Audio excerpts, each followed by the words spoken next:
cabine audio. Moi, je suis vraiment d'ici. J'ai fait mon collège à Oloron et par contre, au lycée, je suis partie. Je suis partie parce que je m'ennuie un peu beaucoup ici. Pour moi, c'était vraiment la mort. L'été, je partais pas trop en vacances. J'avais une super copine. On se levait le matin, on avait nos vélos, on avait des bicyclettes un peu vintage, on avait mis des rubans hyper machin. Et c'était de faire des tours de ville. Et c'était juste se poster à chacun des cafés et fumer des clopes en terrasse. Voilà. Et on passait nos étés à faire ça, à se dire oh, mais vivement, quand on sera majeur, on se barra d'ici. Mais vraiment, c'est la mort. Dans la France, des petites villes. Camille Jusat, Thomas Plé. À l'écart des axes de la circulation et d'échange, des littoraux et des couronnes périurbaines, grandes ou petites. On pénètre dans d'autres univers esthétiques régionaux, où le bâti d'avant la Première Guerre mondiale domine. Il s'agit de la France rurale et périphérique, qui, architecturalement parlant, est globalement demeurée ce qu'elle était. Elle couvre une très vaste surface, mais peu densément peuplée. De la Lorraine à l'Ariège et au Béarn, mais aussi du Cotentin au Mercantour, le long d'une seconde diagonale du vide, moins souvent évoquée que la première. Ces territoires à vocation historiquement agricole sont aujourd'hui peu dynamiques sur les plans économiques et démographiques. Il existe toutefois de nombreuses exceptions à la règle, certains étant parvenus à mettre en valeur leur patrimoine architectural et paysager. Cette élévation de leur rang dans l'échelle de la désirabilité territoriale leur a permis de se reconvertir dans l'économie touristique. C'est notamment le cas de la moitié sud du pays, comme en témoigne par exemple la carte des plus beaux villages de France. La France sous nos yeux, Jérôme Fourquet et Jean-Laurent Casselli. Il nous est tous arrivé d'être pris d'une sorte de malaise lorsque l'on voyage dans certaines petites villes de France. Pavés nettoyés à la brosse à dents, gros bouquets fleuris, même menu du terroir dans chaque restaurant. Cité de caractère, plus beau village de France, c'est vrai qu'on ne manque pas de labels pour attirer le touriste, qu'il soit domestique ou international, au point d'avoir parfois l'impression de voyager chez Disney. Pourtant, comment leur jeter la pierre à ces petites villes qui voudraient tirer leur épingle du jeu en jouant la carte du patrimoine, de leur cathédrale, de leur abbaye, de leur château, de leur grotte? Comment ne pas non plus devenir un pays quasiment vide, parsemé de quelques enclaves patrimoniales où seul le tourisme fait vivre, plus ou moins bien, une poignée d'habitants?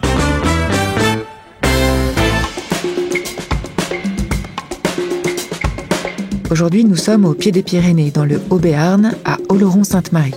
Ravissante cité médiévale que l'on découvre, comme souvent en France, par son Leclerc ou son Carrefour, postés chacun à un bout de la ville. Un centre magnifique mais déserté et un maire bien conscient des problèmes. Comment tirer parti de son patrimoine, le mettre en valeur, sans tomber dans la carte postale. Bonjour, enchantée. Ouais. Alors Bernard Uturi, je suis le maire de la ville, de la jolie ville d'Oloron-Sainte-Marie.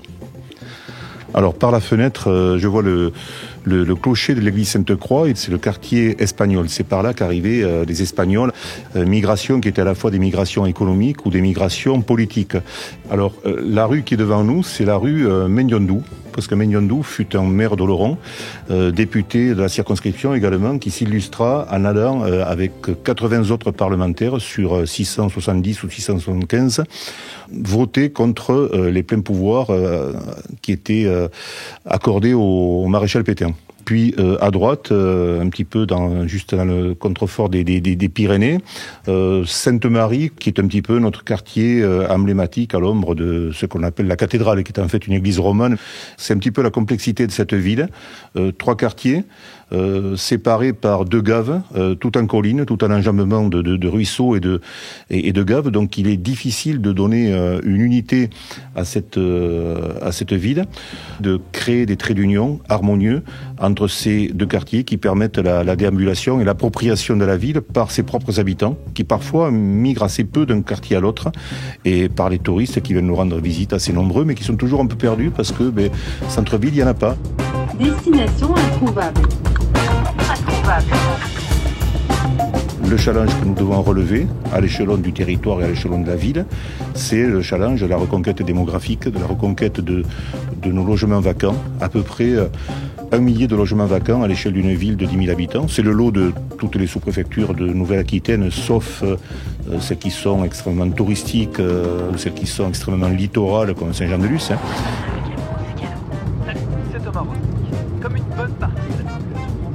Natacha Crampé, que faites-vous ici à Oloron ? Donc moi je suis chef de projet Petite Ville de demain à la mairie d'Oloron-Sainte-Marie. Et donc je m'occupe du projet de revitalisation du centre-ville. Donc là je vous amène à Sainte-Croix parce que de Sainte-Croix on va avoir toute la vue sur à la fois Oloron, ses différents quartiers, mais aussi tout le grand territoire au Béarn avec les différentes vallées. Et voilà.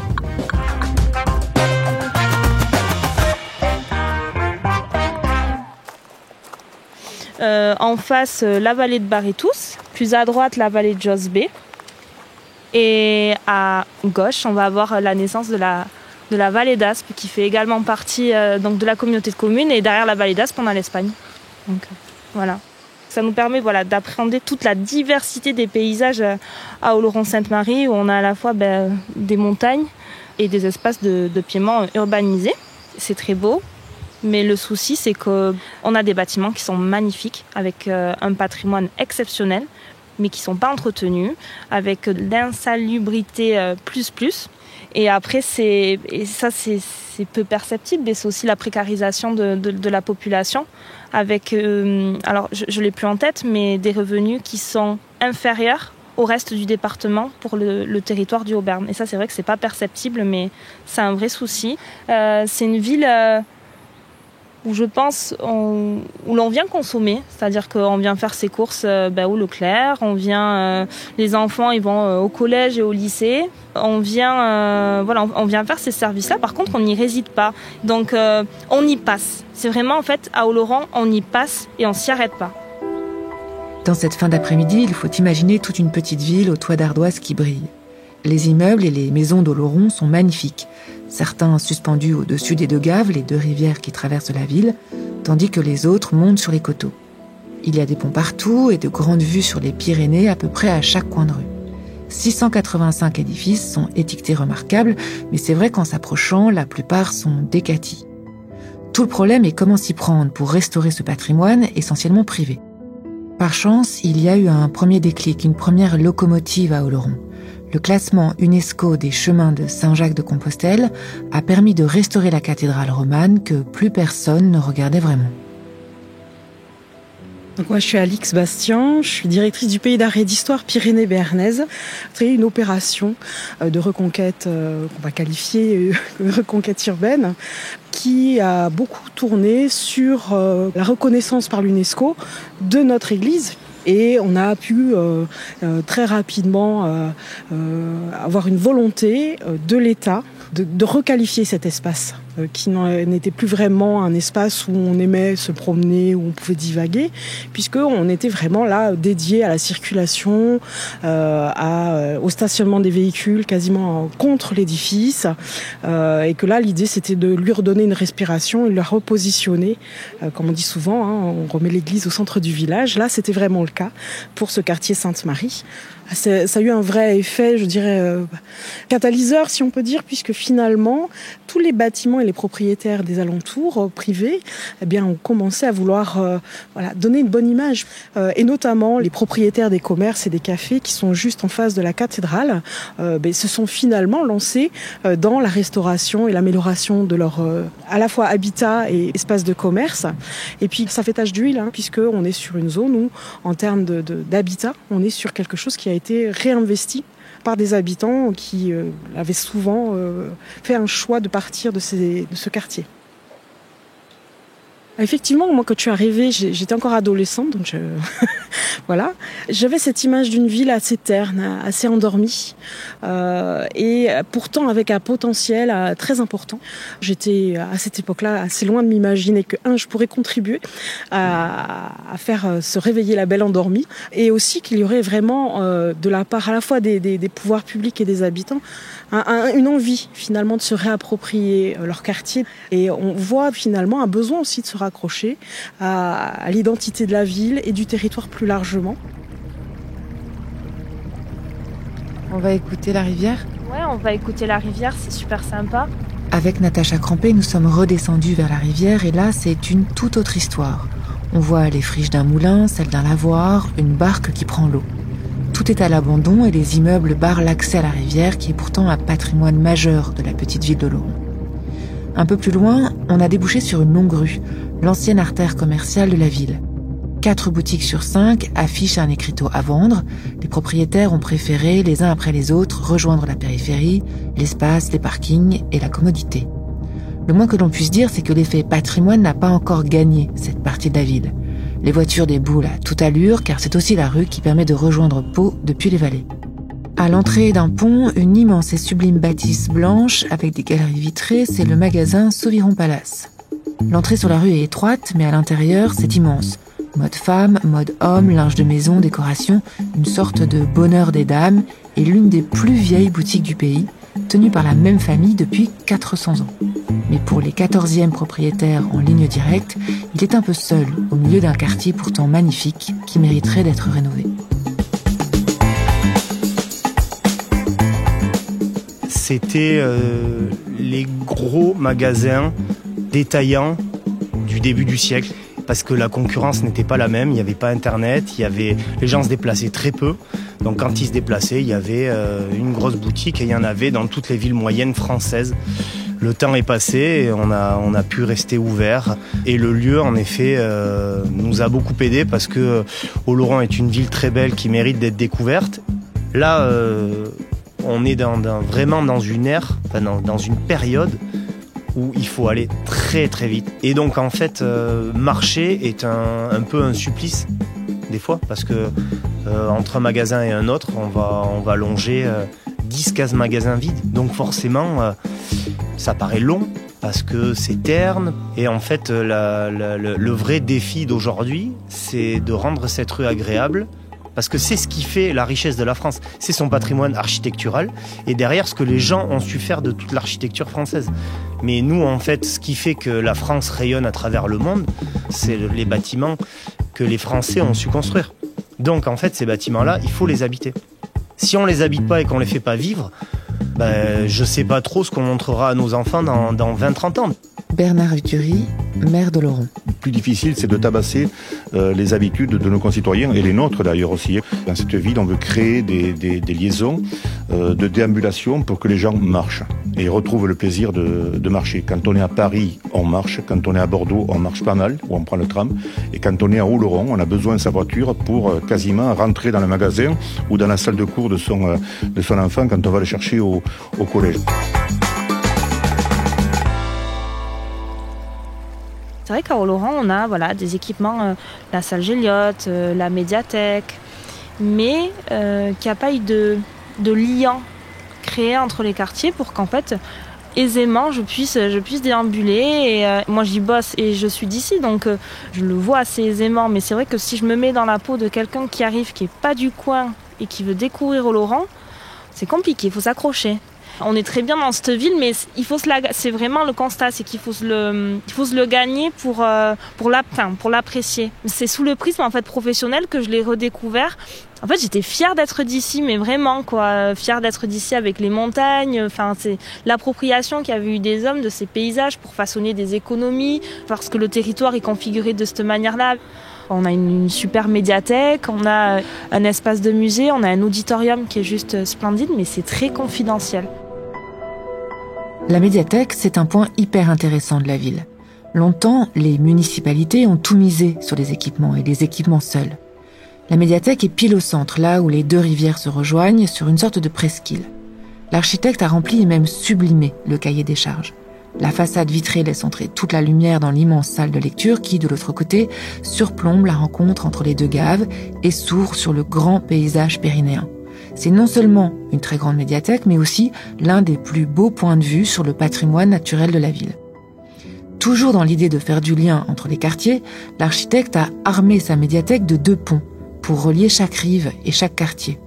Sauf que d'un côté, on débouche sur un parking et de l'autre, sur une rue barrée par un immeuble à l'abandon. Preuve que l'architecture peut beaucoup, mais pas tout. Et je suis désolée pour l'architecte, parce que c'est très beau et moi j'adore cet endroit-là, mais on peut faire des beaux équipements, mais encore une fois, si c'est pas identifié par les gens, la population, mais même des gens extérieurs, ça fait que les gens ne viennent pas tout simplement et ne s'approprient pas ces belles architectures.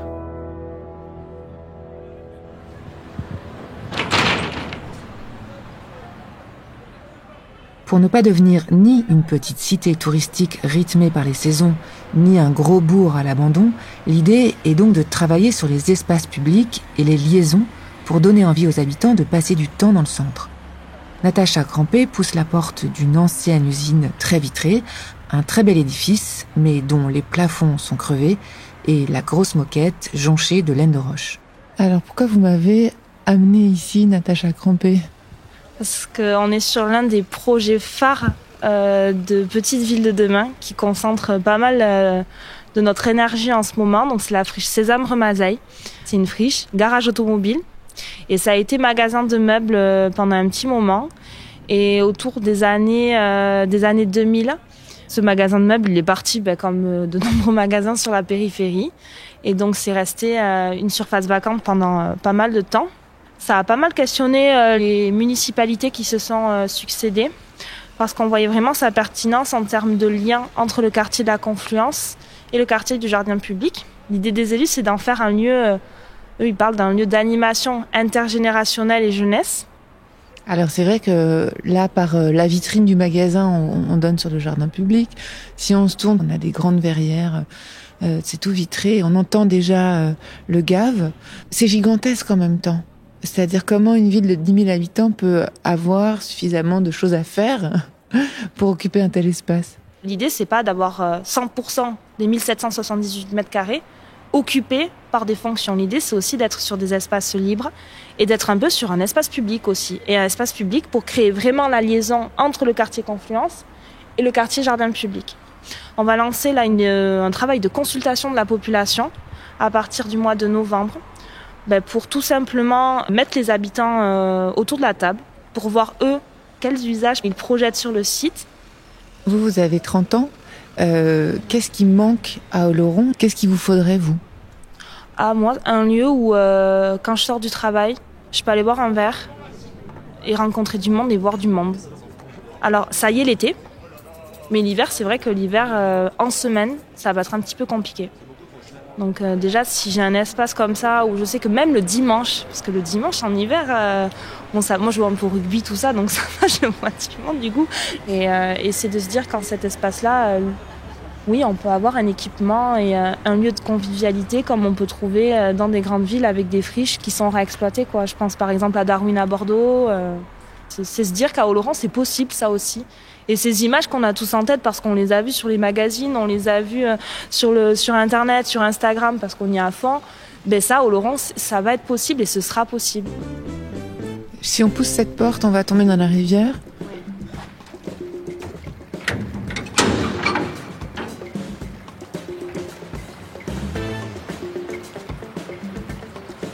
Je pense que la petite ville, elle peut espérer des équipements, mais du moins des services comme on peut avoir dans les grandes villes. Mais je pense que l'enjeu, c'est pas le mimétisme. C'est aussi de jouer la carte de la singularité et de se raccrocher à ce qu'est le territoire. Il ne faut pas partir de grands modèles, mais bien du territoire et des gens d'ici. Ce que je comprends aussi, c'est que depuis des années, beaucoup de petites villes ont souvent toutes eu la même stratégie. Essayer de se sauver en construisant en périphérie des lotissements et des hypermarchés. Elles ont toutes un peu fait tache d'huile, fabriquant au passage un paysage un peu générique qu'on retrouve partout. Elles ont toutes perdu des habitants dans leur centre et sont toutes devenues concurrentes les unes avec les autres. Aujourd'hui, l'idée, c'est de rationaliser, de concentrer les efforts sur certaines centralités pour éviter que tout ne périclite. Miser sur les identités aussi, parce que c'est aussi ça le patrimoine. C'est un territoire tout entier qui dialogue et vit avec sa petite ville, comme en témoigne par exemple le marché d'Oloron le vendredi matin. Alors je suis Elodie Tayagori, j'ai 36 ans, je suis installée sur l'exploitation familiale qui est à 10 km d'Oloron-Sainte-Marie, sur laquelle on produit de la charcuterie béarnaise locale selon le savoir-faire familial. Donc je fais le marché depuis maintenant une quinzaine d'années. Alors j'avais fait le choix de venir sur Oloron parce qu'en fait notre volonté c'était de commercialiser nos produits en local pour permettre aux gens de retrouver les produits qu'on faisait autrefois à la maison, qui s'étaient un petit peu perdus. Et en fait aujourd'hui, avec le recul, on a vraiment une clientèle, on va dire 80% de notre clientèle se situe dans un rayon de 15 km de la ferme. Voilà, on élève nos animaux, on les transforme dans notre atelier et on les commercialise sur les marchés locaux et à la ferme. Vraiment, on a la chance de vivre ici parce qu'on a une très jolie ville dans un cadre qui est quand même super beau. Et je pense que oui, il faut juste prendre le temps d'ouvrir les yeux et de regarder. Je dis tous les jours à mes enfants qu'il faut regarder les montagnes parce qu'elles ont une couleur et une lumière différente tous les jours. Et je pense que voilà, on devrait plus prendre le temps de regarder et d'ouvrir les yeux. Oloron doit assumer un rôle de centralité. Bernard Uturi. Qui ne peut pas s'exonérer de l'attention et de la considération que nous devons porter aux 47 autres communes et notamment au centre-bourg. Il n'y a pas de secret, aucune littérature ne dément le fait que une ville-centre comme Oloron, ou une agglo comme Pau d'ailleurs, diffuse davantage autour de lui qu'il ne pompe le territoire. C'est exactement le contraire pour les métropoles et pour les grosses agglomérations. Elles ont tendance à magnétiser à la fois les porteurs de projets, les start-up, les retraités qui ont les moyens, etc. Ils ont tendance à vampiriser le territoire, à le cannibaliser même parfois. C'est le contraire pour les villes-centres et pour les bourgs-centres qui diffusent. L'idée étant de se dire, de faire sens. Alix Bastien. À un moment donné, une ville posée comme ça, seule, ne fonctionne pas dans tous les cas de figure. Et dans le cas d'Oloron, c'est d'autant plus flagrant que les paysages qui nous entourent, le point de vue qu'on a pu admirer tout à l'heure, il est là parce qu'il y a des pratiques agro-pastorales. On n'aurait pas du tout le même paysage. Et puis on n'aurait pas pu fournir les artisans et les industries au XVIIe, XVIIIe, XIXe siècle quand ils voulaient produire les couvertures de laine, faire des bérets. On n'aurait pas non plus pu se développer de la même façon s'il n'y avait pas eu le passage des chemins de Saint-Jacques et cette relation très étroite avec nos amis à l'Aragonais avec qui on travaille beaucoup. Donc la ville seule finalement perd de son sens finalement si elle n'est pas rattachée à un territoire véritablement. Et je pense que la situation d'Oloron, c'est on n'est pas dans une bulle, on fait partie d'un tout. Et ce tout, finalement, on est tous un peu interdépendants. Est-ce que ça vous semble aujourd'hui faisable, cette histoire de revitalisation ? Ah oui, moi ça me semble vraiment faisable. J'ai l'impression que toutes les planètes, elles sont vraiment alignées en ce moment pour que le projet sorte, parce qu'on est à la fois dans un grand projet de territoire d'aménagement où les élus collectivement à échelle du territoire de la CC s'entendent à porter un projet collectif de territoire. C'est un vrai projet politique. Et pour moi, le label Petite Ville de Demain, il vient vraiment au service de ce projet-là. C'est vrai que des villes de la taille d'Oloron, elles n'ont pas forcément eu les occasions d'avoir de l'ingénierie mise à disposition pour réfléchir à leur projet urbain. Là, c'est vrai que c'est très beau, il fait beau, il y a les rivières, tout semble idyllique, mais en fait, on voit pas forcément la misère aussi sociale. C'est maintenant parce que on est dans l'antre et on est dans un point un petit peu critique. C'était Dans la France des petites villes, un hors-série Programme B de Camille Jusa et Thomas Plé, en partenariat avec l'Agence nationale de la cohésion des territoires et POPSU Territoire du plan Urbanisme Construction Architecture. Dans le prochain épisode, on découvrira que la revitalisation des petites villes passe forcément par le numérique.